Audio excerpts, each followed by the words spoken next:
All right, and we're not live. Ladies and gentlemen, welcome to the Best Phone Plans Podcast. Today, Dennis and I are joined by special guest Mike Dano from LightReading. Mike, you've been putting out some amazing content about T-Mobile recently. They've been in the news. There's been a lot going on. So first, how are you doing today? And then I think we should just dive right into it. Yeah, no, thanks for having me. I really appreciate it. I'm doing very well. It's a little hot here in Denver, but otherwise all good. And thanks again for having me. Yeah, Mike, I know what you're talking about. I was driving around doing speed tests yesterday in Denver, sweltering hot. Sweltering. Mm-hmm. Well, in Pittsburgh here, we had a nice, comfortable day today. It was like a nice little 72, just nice and comfortable. We're jealous, Dennis. Yeah, Mike, you've been hard at work, a keyboard warrior, ninja typing out these articles. First one, T-Mobile celebrates 5G build-out with booze, but no maps. Love the title. What's going on here? What is T-Mobile celebrating? Yeah, right. What is going on here? I appreciate it, and thanks for the kind words. T-Mobile had some announcement this week. I think the actual news was that they're like literally selling alcohol on their website. I'm pretty sure. I had to read the press release a couple of times, but I think that's what it said. It's a different website. So it's tmobile5gin.com. And then it links you actually to another site where they're actually handling the orders, which looks like it's heritagedistilling.com. So I guess my question, did you order any, Mike? You did the right digging. No, I haven't yet, but I do enjoy a fine gin and tonic occasionally. Responsibly. yes, of course. But no, I haven't. But it sounds to me like they slapped their brand on a bottle of gin, and so that's cool. Yeah, what's the reason for this though? Like T-Mobile, they put up this website. They're selling alcoholic and non-alcoholic beverages now. Like, is there a reason? Did their network hit some sort of milestone? Like, what's going on? I mean, aside from the fact that booze is amazing. And I will soon be having some of my own. I think that the real, they have this big milestone and they want to acknowledge it somehow. And they want to do it in a hip, cool way that's not boring like, an AT&T or a Verizon would do. And so, here we are with some T-Mobile branded booze to mark this occasion. Though, we're talking about it. I don't know if the rank and file customer base of T-Mobile is going to care that much, but maybe they will. I don't know. It does seem like it's something to do about this milestone that they've crossed. And you're right.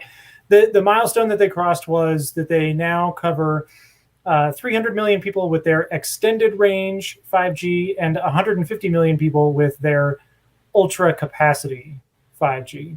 And that's a big deal for them. I mean, that's a big milestone. What does that mean for consumers? Like, what's the difference between their ultra capacity 5G and their extended range 5G? Yeah, this is where we get into the weeds, and this is definitely where I spend the bulk of my time is figuring out what all this stuff actually means in real world speak.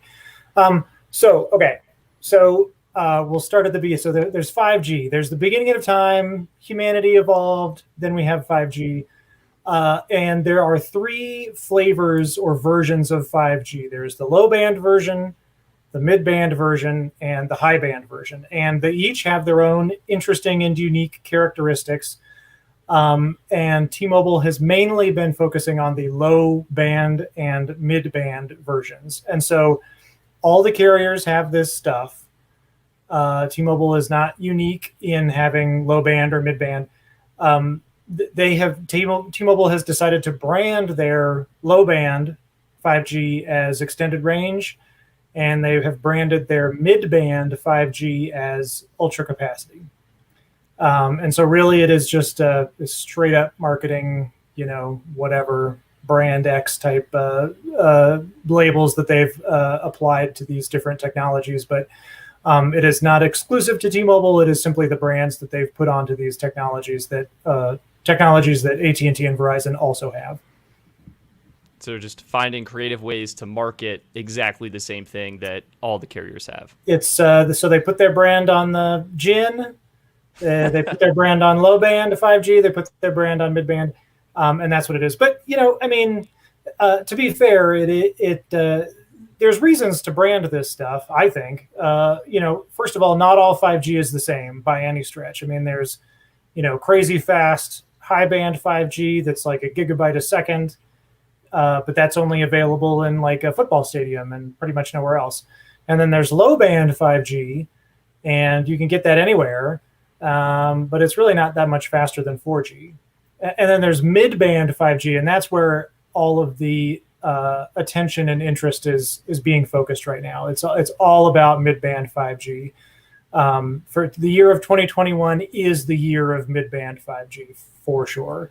And the fact that T-Mobile, so they've branded their mid-band 5G as ultra capacity. They cover 150 million people with that, and that is a lot of people. I mean, that's half the country, and probably most major cities. The remainder, I suspect, are in more rural locations. And so, the fact that they cover that many people with mid-band 5, the speedy mid-band 5G. I mean, they said that customers can expect average speeds of 325 megabits a second, which is almost twice as fast as the connection I'm speaking to you on now. My home broadband is about half the speed of T-Mobile's mid-band 5G. Wow. So that's legit. That's fast. Now, I do want to chime in and just say, though, like, what do you think of this idea that they're measuring it in, like, pops, right? Like, because, like, if I go out in, the real world, right, there might be a site, maybe two, that has, like, N41, right? And I might get coverage for maybe within a quarter mile of that cell site. But in reality, I wouldn't really call that covering all of Pittsburgh and delicious, mid-band 5G, you know what I mean? Even though I'm sure that's how T-Mobile probably looks at it when they lit up that one site. So, I mean, do you think the way that they're celebrating this really, I mean, is it really worth a celebration? Because the way I see it as it stands right now, T-Mobile's 5G performance isn't nothing that we haven't seen before. Like AT&T, I've done speed tests on the show before where AT&T's LTE speed test results were better than and outperforming everything T-Mobile's doing on the low band and mid band side of 5G at the moment. Yeah, and I think you're right. I mean, yeah, you probably know a lot about this too, about how what the coverage is like in real world terms and what the performance is really like. And so, yeah, those kinds of findings I think are really interesting. And I think, from my perspective, I think there's a couple of things going on. First is you mentioned that POPs. And that stands for, it's POP, point of presence, and it's a real old school wireless industry jargon glossary thing, and all it means is people covered. Points of presence is basically just like households and businesses and kind of where people live, and so that is a very standard way of counting coverage, and it's used by everyone. So there's no, I wouldn't necessarily read into that there's some sort of shady stuff going on. That's just sort of the accepted way of talking about cell coverage. But I think to your point, you are definitely right. Is like the speeds that you receive, that you personally receive, or that I receive here, here in Denver in this location, it's all about the individual circumstances that you're in. Are you inside? Are you outside? Is your phone in your pocket, or is it, being held out above your head? Are there trees in the way? Is it raining? Is there a building between you and the cell site? How tall is the cell site? What spectrum band are you on? What phone do you have? Literally, what case have you put on your phone? All of those things will, like, in some cases, have a major impact on the speeds that you obtain at that time in that location. It's a crapshoot basically for speeds. So, when they say, an average of 300 megabits, like, who knows whether you'll actually get that or not. But the fact that they're saying it is putting a stake in the ground. And typically those kinds of average speed pronouncements are backed up with, actual data that does say, average customers can expect those kinds of speeds. But yeah, you're right. Like, when I do my speed tests on my phone, it's all over the place, and the reasons are varied, and sometimes inscrutable. I guess just to kind of focus more on what I'm getting at is I feel like T-Mobile in the most recent times, their marketing has been a little bit too aggressive, like a little side tangent, but like we talked about an article recently where T-Mobile was claiming to have the largest like coverage across like highways. Am I misquoting this, Stetson? Yeah, I think you're right. They said they have huge percentage of highways covered with T-Mobile 5G. It was like 98% or 97% or something like that.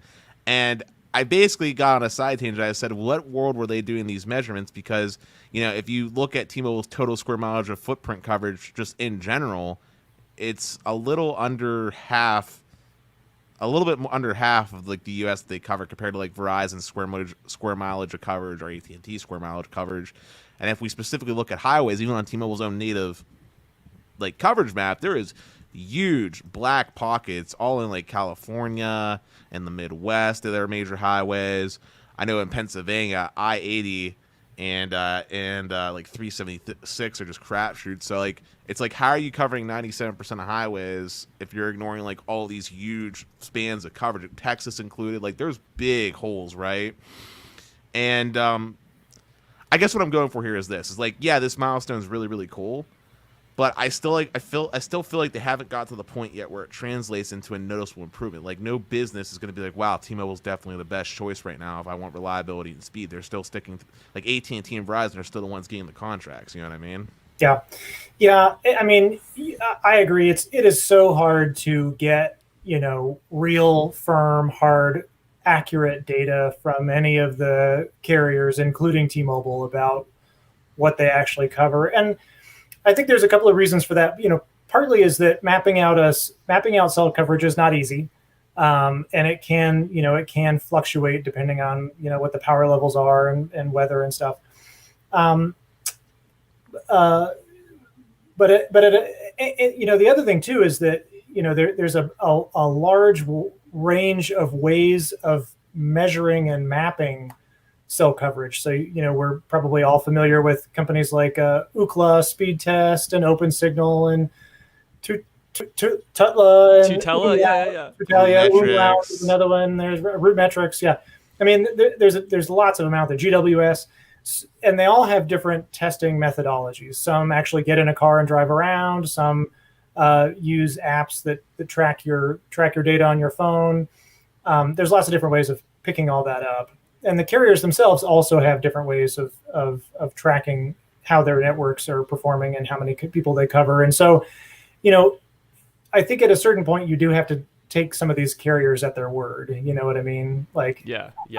But I will say though that because if you and I wanted to go and map the network, we could. I'm not sure that that would be a good use of our time. I'd love to drive around with you and just hang out and like test coverage. Like that'd be super fun. But I mean, it's hard to do. And here's the other thing is that the FCC, the U.S. government does collect mapping data from these cell carriers, and so it collects that information. The companies submit it themselves.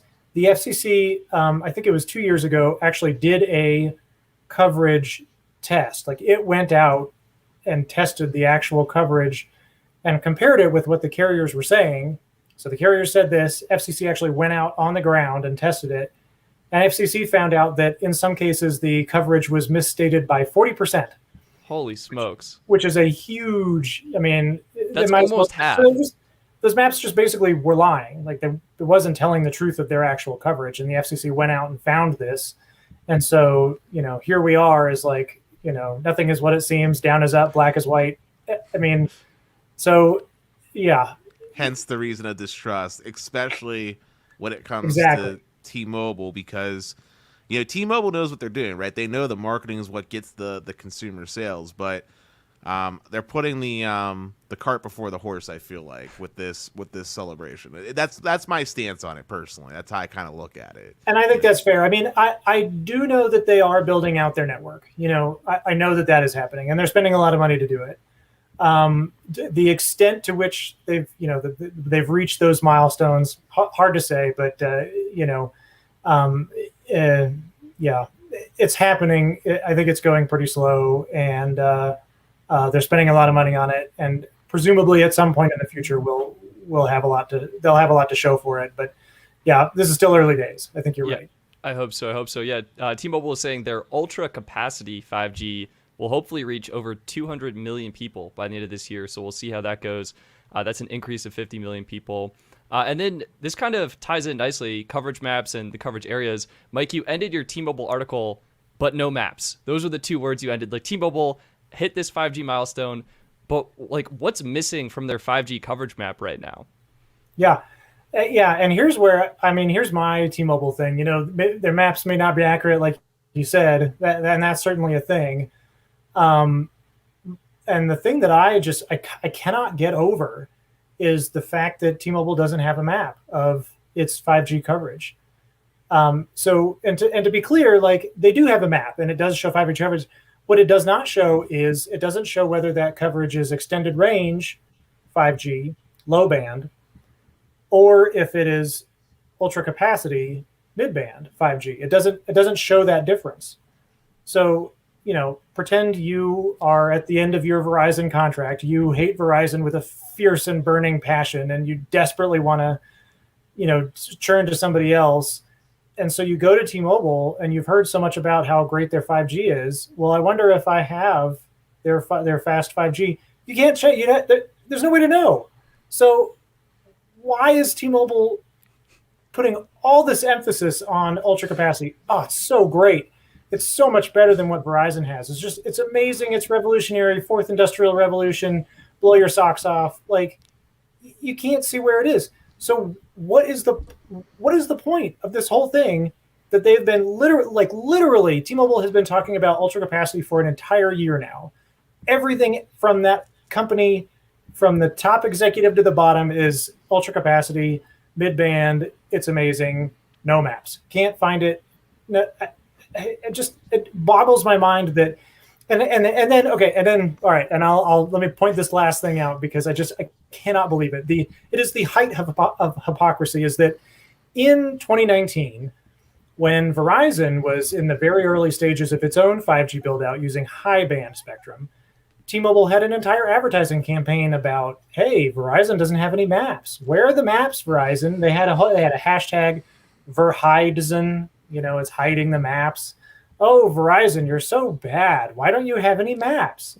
Your service must be terrible. You should publish maps. And here we are, more than a year into T-Mobile's build out, no maps. And so I'm sure that T-Mobile doesn't like this, but I have my own little hashtag for them, which is called T-Muddle. Instead of T-Mobile. I thought it was witty, but I don't think that they do. But I mean, it's just, it's a little bit of hypocrisy there, I think. Oh my gosh. You're so right, Mike. I mean, you look at a T-Mobile map and it's just like you gave a 5-year-old a map of the US and a magenta crayon and they just went ham and it all looks the same. You can't tell anything. You look at a Verizon map, you're getting minute details. What street addresses have their millimeter wave 5G coverage? It's night and day different. I just want to say two things as well. I find it, what's also ironic is if we turn back the clock to like 2014, 2015, T-Mobile used to be super genuine about their coverage maps. If you remember, they had the check marks with the Ookla speed test results that we were pulling, very clearly coded, where they had 2G, HSPA plus, and LTE. They were very upfront about it. So we know they know how to do it. And the second thing I just wanted to say was, I think we all know the answer. Well, in my opinion, I know the answer why T-Mobile isn't showing off their ultra wide or their ultra capacity 5G. It's probably because the actual coverage is probably very small. They're not actually confident around it. If they actually showed it, it'd probably just be a few little MS Paint blocks for maybe the top 50 U.S. markets to get that 150 million people. It's not going to be anywhere that actually, as you would put it, matters, right? You use the example of millimeter wave only being on football stadiums. Well, T-Mobile's ultra wideband is probably only in a few different little cities, Yeah, I don't know. I will say, I'm still digging into this topic. I haven't fully sort of figured it out yet, but there does seem to be some issues with that 2.5 gigahertz spectrum that T-Mobile is using for ultra capacity. That is its mid-band spectrum, and that spectrum has really caused a lot of companies problems. It was difficult for Sprint. It was difficult for Clearwire. This is the same spectrum that they tried to use, and now T-Mobile owns that exact same spectrum. And I wonder if I mean, because they are not saying anything about it, they have no maps to show us. I have to speculate that there may be issues around the use of that spectrum, the propagation characteristics of that spectrum, and also the licensing characteristics, because those spectrum licenses are not drawn out in real nice clear areas. It was actually allocated in like the 50s or 60s to churches and universities for educational TV. I mean, that's where that spectrum was initially sort of given out, and over the course of the years, a company called Nextel collected it, and then Sprint got it, and so I think it's messy. I think that build out is messy. I think you're right, and I think probably what you are seeing with your speed tests is a result of the messiness of the power levels that they've got, the licensing structure, the propagation. I think it's just messy. Yeah, it's a dirty spectrum. It's there's a lot of stuff out there, whether it be 2.4 gigahertz Wi-Fi or a lot of other stuff that's out there that's sort of in that range where it can cause interference, where you have to basically have your guard bands on and be careful with the power and all that good stuff. Not to mention, if we're talking about along the U.S. borders between Canada and the U.S. or down in Mexico and the U.S., they use band 7, which is basically a different flavor of the band, the N41. So they have to be careful about how they're pointing directions so they don't cause interference with the Canadian providers and vice versa. Yeah. So yeah, it's got a lot of problems inherent to it, which ironically enough, I think gives Verizon and AT&T a huge advantage with the C-band spectrum they got, since it's relatively clean. There's no real interference that they worry about from any nearby spectrum frequencies at the moment. Yeah. I think this kind of segues nicely into Mike. Yet another great article. AT&T, T-Mobile don't want to reveal signal strength data, right? So we're talking about these maps. T-Mobile's map we don't feel is as great as it could be. Other maps could be way more accurate. The FCC did a test. They're inaccurate 40% of the time. So what is the FCC trying to do? And why do AT&T and T-Mobile seem opposed to it right now? Yeah. Oh boy. Okay. Let's all buckle up, because we're going to talk Washington, D.C. Broadband mapping policy, which is, if 2.5 gigahertz licensing was complex, that pales in comparison to what's going on in DC. So, there is a lot of debate about broadband maps in the U.S. This is not a new topic. It's been years and years worth of senators from Arkansas standing up and complaining about how my broadband maps don't look right. It's just this whole, it just goes on. It's been years of this, of complaining about how there's not coverage, and they say there's coverage. So what the real problem, though, is that if the maps that the U.S. government uses for broadband are not accurate, the U.S. government cannot figure out where the digital divide is and how to cross it.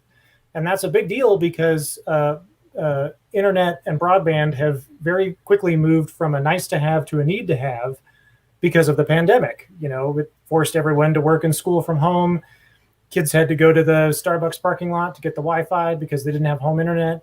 This is something that Republicans and Democrats have decided is something that they want to fix. And they want to fix it by giving lots and lots of money to companies to build broadband in rural areas. So the fact that the U.S. government doesn't have accurate maps has become a real stumbling block to that whole process, because you don't know where you need to spend the money because your maps are not accurate. And the maps are not accurate because you're getting the maps from the providers themselves who are not providing accurate maps. As a result, the FCC has embarked, this new FCC under acting chairwoman Rosen Worcel has embarked on a major mapping campaign. They've gotten funding from Congress for this. It's millions of dollars that they're spending on this program to improve the accuracy of broadband maps in the U.S. They are midway through that process. They should be done by the end of this year. What they are doing is going to collect information from a variety of sources, including the carriers, as well as regular users and companies like Ookla that test maps or create their own usage maps. And they're going to collect all that information and create some more accurate broadband maps so that the Biden administration and the lawmakers who support that will be able to spend the money accurately to improve broadband. Anyway, so I said it was a complicated. So now that brings to what we're talking about, which is the signal strength thing. So one of the things that the FCC is doing is they're asking for more accurate data on cellular coverage. So previously they used to get this like real basic, they called it Form 477, that companies would submit to the FCC, like, we cover this area, period. And it was like no data, nothing. It was just like, yeah, that area, oh, that's covered, don't worry about it. But now the FCC is like, okay, well, why don't you actually provide us with real coverage data? What is the signal strength? What is how fast is it going to be? What's the cell edge? What's the speed at the cell edge? Blah, blah, blah. Like, they want more data. So that's what the FCC has told the wireless industry. You need to provide this information to us. And anytime the government asks for information from companies, they never want to give it. It doesn't matter what it is. It could be, what is your first name? And the CEO will be like, well, do you really need that? I don't know. Is it the full name? It's just they never want to give any information because they're companies and they don't want to deal with the government. They just want to get the billions of dollars of subsidy that the government wants to hand out without any checks or, without any, ways of tracking that kind of. Anyway, so what I did write about this week and what you mentioned was the notion of signal strength. And so basically, AT&T and T-Mobile said that we don't want to give you that signal strength data because you don't need it. And they had a bunch of reasons that probably maybe made sense. Honestly, to me, it didn't. I mean, they don't want to give that data, and I'm sure they have good reasons for it. I could think of two. I mean, I could think of two quick reasons. One is that they probably don't want to give it to them because then it's going to be available for everybody to see. And if I'm a competitor that wants to come in that I know that you're like bad in that area, then I know that and I can, take advantage of that basically, right? I can steal customers from you. And then two, I mean, there is, I'm going to say a very small amount of merit to what they're saying. Like the amount of bars that I have on my phone doesn't necessarily equal better performance, right? Like if I'm connected to band 71 5x5 megahertz, I might only see like 10 megabits per second. But if I was connected to N41 with only like one bar, I'm going to see maybe 100 megabits per second. So there is a little bit, very weak amount of statement behind it. But overall, I still think it's complete bogus. They should just offer that data because it's important to know that there's actually coverage there, period, and how good the coverage is. I mean, they do have coverage maps on their websites. That seems to be also useful that they would want to give out. And so why not give the FCC that same data? The other thing, too, is that if they give to the government, we cover this area, then they may be liable for that. So if they do not cover that area and you are injured in that area and you cannot call for help or make a 911 call, that could also put them into a legal situation. And then, the final part of that, though, I think that is worth noting is that the FCC is asking for a lot of mapping data. Signal strength is one thing. The other thing that they are asking for is something called a link budget. And I am simply not smart enough to understand what that means. But my general understanding is that a link budget is the hardcore, like deep networking information about, did this phone receive this signal? Yes or no? And here it is. So a link budget, I think, is my understanding, is a very detailed list of does it connect? Yes or no? And if so, how good is that connection? So I'll give a shorter version of that might be a little bit more accurate. Basically, it's basically looking at the signal to noise ratio. Basically, is this signal good enough to use or not? is basically the long and short of it. Like, is it good enough to use? Can you make a call on it? Type of deal. And so if they are providing that, they wouldn't necessarily need to provide signal strength also in addition to that? So there's signal strength. Okay, so you can have. I know this is going to sound really weird. I don't want to get super nerdy, but it happens a lot with like cable DOCSIS channels and stuff like that too. Basically, you could have a super strong signal, but just like there's too much of a good thing, if the signal's too strong and your noise floor is too close to like where your actual signal to noise ratio is, when you try to like, it'd be like trying to have a conversation with a jet engine going on in the background right now if the signal was too strong, type of deal. Vice versa, if the signal is too weak, it would be like trying to whisper something to you with like you being like a mile away. So it needs to be like within an acceptable range of parameters. And the link budget is basically just saying like, hey, is this signal actually usable? Is my signal to noise ratio far enough apart that this is usable signal? Like if I wanted to place a call, it would connect just fine and kind of work. And that's the really super dumbed down version of it in like 30 seconds. But that's more than I got. And so is the one better than the other, or do you think that both would be valuable? They're both important to have, right? Like you want to have the reason why you want to have the RSSI values is just because it's a more accurate prediction of like how the actual coverage is, i.e. So I'm sorry if I relate this back to cable. Basically, when you go to a node in a cable plant, it might be amping out power at like +8 dBm, but that's fine because when you ultimately set up in someone's consumer's houses, there's going to be a splitter that you use to reduce that dBm to try to get as close to a value of 0 and to up your noise floor, right?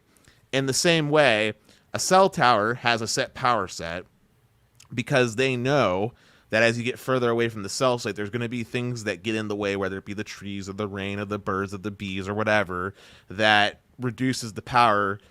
And you basically got to test it at different points, right? Close to the cell site, mid cell site, and an edge of cell site to see like what these values are as far as the actual signal is concerned. And you can also look at the other aspect, which is your link budget, right? First, do I have signal? How strong is it? And then is my noise, is my SNR basically, far enough apart that I'm getting an actual usable connection? They're like two different things. It's so you could use both. Technically, you could use both and like make an overlapping map in a sense to get a better understanding. Like, okay, you have great service here and it's usable. You have little service here, but it is usable. Or you have great signal, but it's actually not usable. I guess the more accurate way of using this would be like this. You can basically, if it's more of like for the FCC to make accurate coverage maps, because if you have one without the other, well, you can't really have one without the other. But but if you did have one without the other, you can eliminate some of that coverage as this is not actually usable coverage in any circumstance, right? Or this would require something specific like an amp or a small cell to basically extend that coverage X amount of miles or feet or whatever it is. But I feel like I'm sorry for getting us too into the weeds. And I know, boy, we're way down there now. Yeah, that's amazing. Yeah. I think it's so interesting though. Like, yeah, I agree. What would you guys use to try and build your own coverage maps? Like, I've been driving around, so I found RootMetrics has their own coverage map. It's called literally Coverage Map. They couldn't think of a better name. It's so hard to recommend to people. But you can run continuous speed tests on the app. And I found, like, if I go run this app, drive around my city of Longmont, and I come home, I'll see the hexagons on the RootMetrics map updated with my new data. I was like, oh my God, this is awesome. I'm going to drive around the entire city of Longmont doing this and, like, get accurate maps. And this is taking into consideration, I think, mostly speed. Like, you can toggle between best technology found, best speed found, things like that. What metrics or data would you guys use to try and build out maps? I'm going to go first real quick because I have a pretty foolproof plan. I would definitely take advantage of consumer devices to collect data. However, you need a controlled variable. So you need to have people that actually go around like RootMetrics style in their van with 4 phones running 5G, 4 phones running LTE. And you got to be able to do these speed tests, right, with like a controlled variable for comparison. So I'd have a team of people, some third party that does that for all the carriers, right? They're traveling around testing it. I'd collect data, maybe using like apps on people's phones, or maybe I would put a mandate in that all phones have to have this X, Y, and Z software pre-installed, so it just collects the data natively without the instead of Candy Crush, we could actually do something productive. Without the user's consent type of deal to collect data from like the wide masses. But then lastly, I would actually incorporate the carriers. Like when the carriers do an upgrade, before they could do a claim, their head engineer, whoever is doing it, needs to also run some speed tests to show like this is what's happening at the base station itself, and then that way you can compile this data and make it more accurate. And that would be like my trifecta. So basically, third party that drives around every quarter or year, consumer phones, and then also getting feedback from the carriers all together to make an accurate coverage map. Wow. Yeah, Mike, I mean, I think Dennis just covered everything. Solved, right? Yeah. Yeah. Would you be using, Dennis, like the signal to noise ratio and those values, or would you use speeds? Like, I'd be looking at a variety of things. Like I would look at the power. So like, let's just say there was a cell site right at my house, right? I would look at the power levels that T-Mobile was transmitting on. And then because I'm the freaking government, I would also look at the fact that there's an airport like right next to me. So I know that there's going to be some certain limitations that T-Mobile can't, do, right? Because that's data I know that they don't. And I'll look at, consumer data that was collected about phones in the zip code or whatever, the amount of footprint it is. And then I would look at what the engineering speed retest results are. And I would basically just take some type of average, right? Like I'd be like, okay, here's the average speeds you could expect based off this third-party data that was collected. Here is the usable signal range. Maybe I'd have like some type of color that shows when you're by the airport, you might not be able to connect because of the interference that's coming from, the towers and stuff like that, right? Because the tower can't be pointed in that direction for X, Y, and Z reasons, right? Just something that clearly outlines, like green is great, yellow is mellow, and red is bad. Your mileage may vary. Something like that. Wow. Dennis, you're hired. FCC, I can hear them calling right now, hiring you onto their campaign. Maybe Root Metrics even get someone from there. Yeah, like all that linked budget stuff. Like the end user doesn't need to see that. That'll just all be in a database, big old Excel sheet or Access or something that is for calculating purposes. But keep it simple: green, red, green, yellow, red. Right? Make it simple colors that anybody can understand. Yeah, I think speeds for me are probably the most important because I feel like if you're in an area and you get good speeds, that's a good sign. And I don't know, that would be the most helpful for me as a consumer. Hexagon check marks would be the speed thing. Like how T-Mobile used to do with Oppo. Got it. Yeah. Yeah, I just do like little hexagons. You click on the check mark and you could see, the amount of data samples that was taken for that location and average speed. And it'd be like, 25 down, 3 up or whatever the actual average was. Fantastic. Well, yeah, that was a deep dive, scuba dive into. Wait, we got to hear Mike Dano's point. What would he do? Oh yeah, no, I don't think I have any good. I solve problems. I only point them out. Here's what I would say is that there's a couple of things. One is that every base station that is installed is registered with the government, so they already know that. The other thing is that they have the government operates a huge fleet of testing vehicles in the name of USPS. So, I mean, they're already Mike. That is brilliant. I got the mail just now. Like he's driving around. Why? There's and plenty of resources. Every address. There's plenty of resources to pull this off. You got to do it. Dude, wow. that's an actually really effective way to do it. Use the USPS. Just attach like an antenna on the top of that bad boy, and there you go. Done. All right, everybody, we're getting phone upgrades this year. No more low quality Android phone with a 3 megapixel camera. We're getting like all new S21s or all new iPhones, and they're just gonna run speed tests in the background. By the way, that's hilarious. I love that, Mike. I will just say, by the way, Microsoft actually did a fairly accurate job of looking at just broadband in general access across the U.S. And if I remember correctly, like from their studies, I think it was like from their testing, only like half of the U.S. actually has access to what is defined as like FCC broadband. It's like a lot less than what we claim to have. And by FCC definition of broadband, I mean like 25 down, like 3 up, like reliably kind of deal. And something like only like half. And like the vast majority of Americans only have like one option as far as like internet that meets like the definitions of broadband.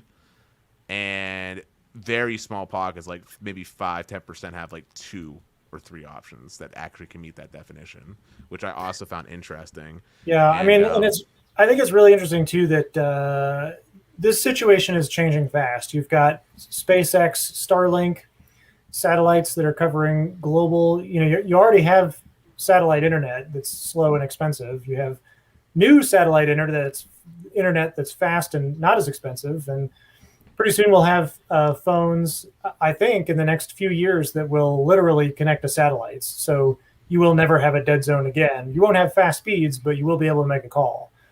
So all these things we're talking about now, I think, will be rapidly overtaken by developments in the market.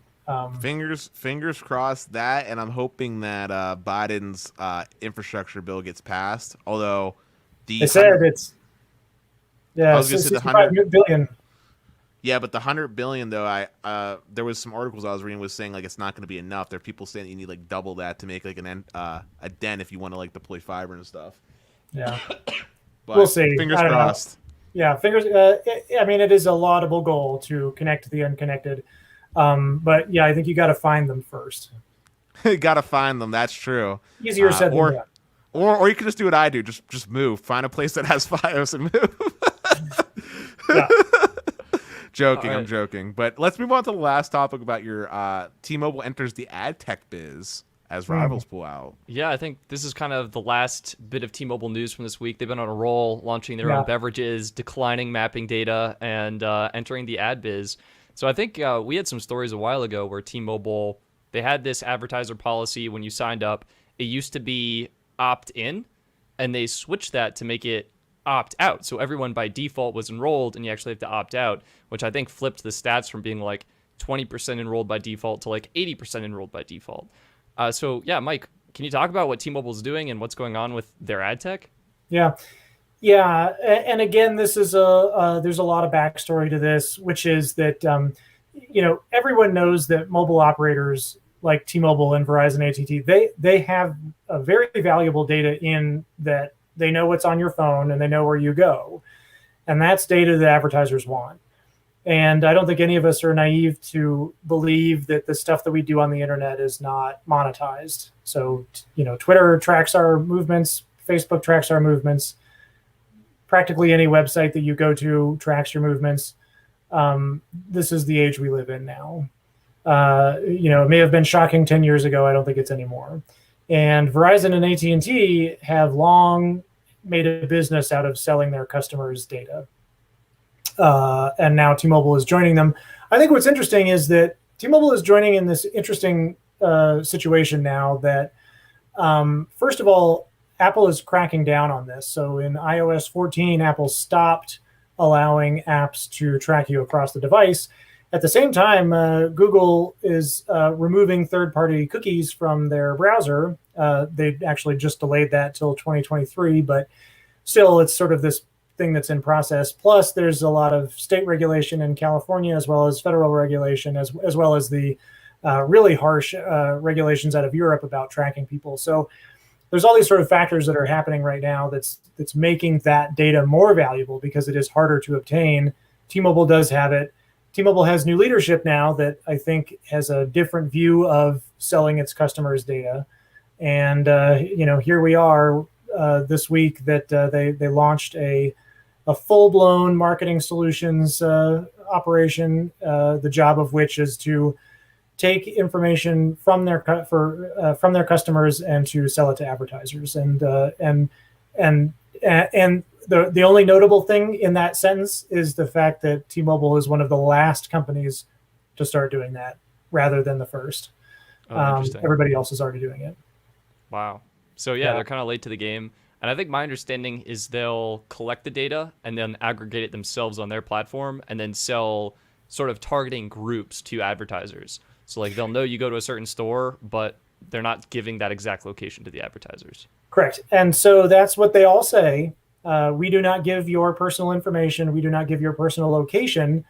But if you've followed any of the reporting from New York Times or ProPublica or any of Washington Post, any of these major organizations, there have been just dozens of stories written by these publications that show that that is not true.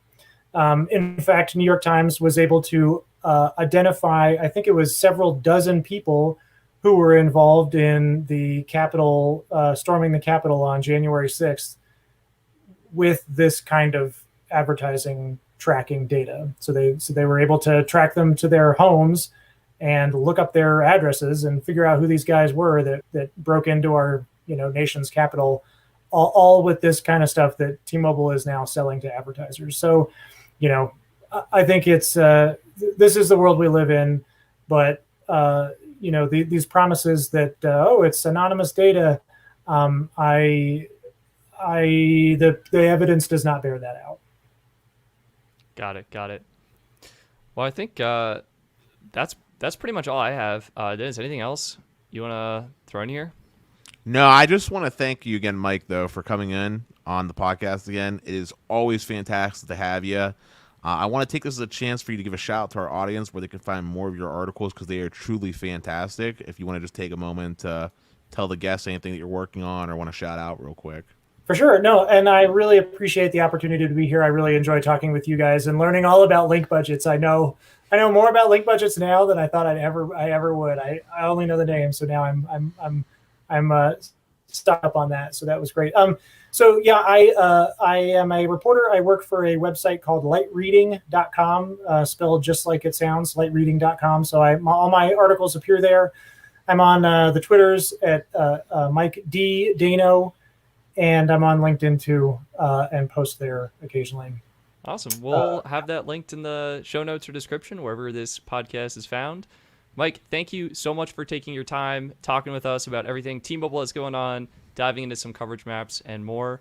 And to anyone who's listening, consider subscribing, tuning into the next episode. And I think that's going to be it for the show. Thanks. Thank you. Take care. Peace. Bye. All right. Thank you so much, Mike. I thought that was an excellent episode. It's still showing live, by the way. Yeah, it's okay. I mean, I'll just cut this out. Oh. Yeah. I can do some editing behind the scenes. Or bloopers. Yeah. But yeah, that was awesome. Thank you again. Yeah, no, thanks. It's good. I really appreciate it. I learn as much as a lot of stuff every time I come on here, so it's really good. Yeah, Mike, we'll definitely reach out to you again in the future, I'm sure, especially whenever C-band starts getting in the full gear. I'm sure you're going to have some very spicy So excited for that. Articles. On a side note, by the way, Mike, when we last talked, you were using T-Mobile, right? That's who you use? No, I've got AT&T. Oh, AT&T. Gotcha. But you had CenturyLink for internet, right? Oh yeah, I've got CenturyLink now. How's that been treating you? Is it still living up to your hopes and dreams? Oh yeah, it's really good. Still very good. So it is. So it's interesting. It's still branded CenturyLink, which I think that they're retaining that for consumer. But I'm on their fiber network, and the company now is called Lumen, and I don't know why it's still called CenturyLink, but my bill comes from CenturyLink. But like I signed up for the cheapy one, and it's a price for life. That was the thing. Oh. And price for life is all May I ask speed and price? Yeah, it's $50 a month, and I'm pretty sure it's 100 megabytes up and down. That's why this connection That's pretty good. That's pretty good. Yeah. That's like solid. Yeah. Oh, For it's fine. $50, that's good. I mean, fine. I don't know. Since we last spoke, I actually got I'm in my house now, so I do have like Fios. So I have fiber like you now. I got gig. So do you have the 100 or the gigabyte? Is that what it is? Yeah, I got gigabyte now, symmetrical And gig. it works? It's does it? I mean, does it? Do you notice that it's a gigabyte versus whatever you had before?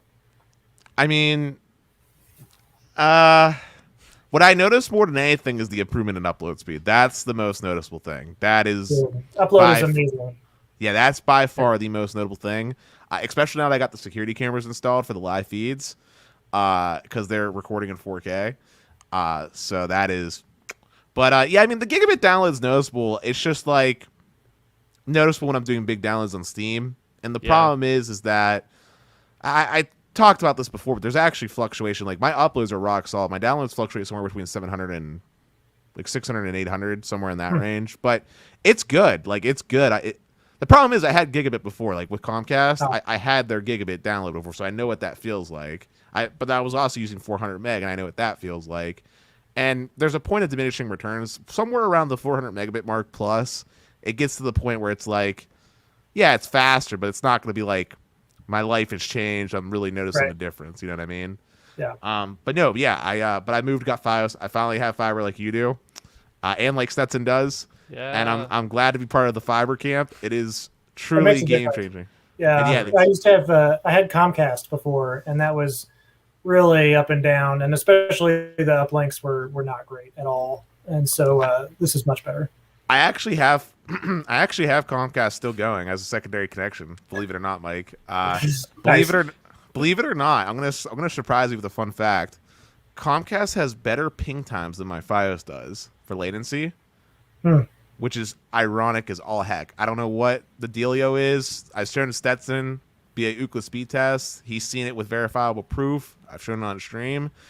But intriguingly enough, my hypothesis is that it has to do with peering agreements that Fios probably has and the route that the traffic is taking to get to a server versus what Comcast has, since Comcast has, like, for example, a huge partnership with Netflix. I'm sure you remember that a few years back. Netflix had to pay Comcast to install their stuff.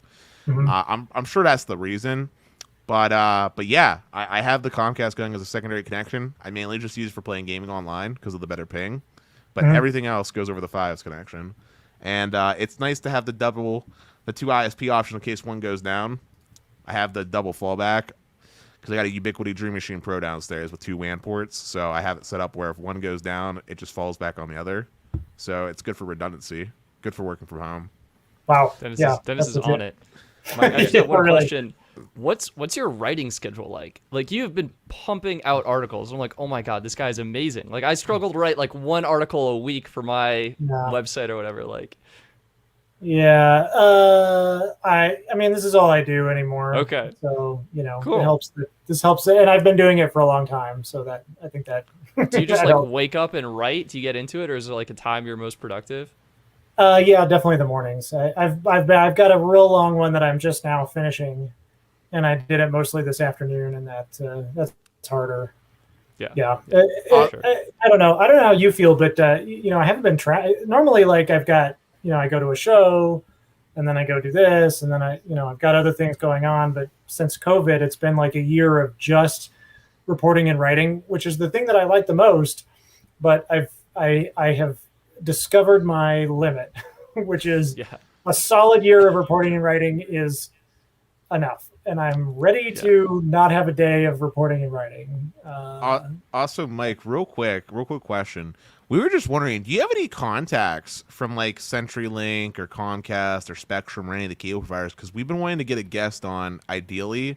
They either talk about like Xfinity Mobile or like Spectrum Mobile or like one of the mobiles that the carriers are doing. We're just wondering, do you know anybody from the companies? I do have the PR contacts. Okay. And so if you don't have those, I'm happy to send those to you. That would be great. I'll tell you that, and this is just between you and I, but cable PR are a bunch of jerks, I think. Okay. So you may fit into their grand plan, and they'll be real nice to you. But if you don't, then you get the mean side of them. And I've seen that too many times to appreciate them anymore. But I'll send you. I've got a couple over at Comcast. That'd be great. We'd really appreciate that. Sure. Are you like getting tipped off on these stories? Like, it's amazing how timely the information is. Sometimes I mean, like I said, I've been doing it for a while, so I ought to have some, right? Like, after a while, either I should go do something else, or I should, get these good contacts. But yeah, occasionally I get tipped off, and sometimes it's just lucky guesswork. Cool. Well, yeah, Mike, it sounds like you're working on a bigger project that's just about to wrap up, so we'll let you get back to it. Thank you again for taking your time to talk with us this afternoon. We really appreciate it. And great speaking with you as always. Yeah. Thank you again, Mike. Take care. Bye. Bye.